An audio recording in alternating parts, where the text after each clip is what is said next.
చెప్పేవా చెవిలోన ఒక మాట, పువ్వులతో తుమ్మెద చెప్పే మాట.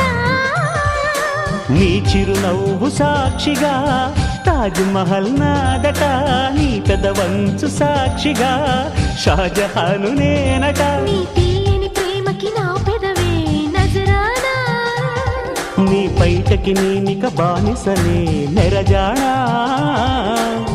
అనంతాల ఆత్మ నీవై చేరుకున్న వేళలో, కోకలు కట్టిన కోయిలా కమ్మని కౌగిలియవే.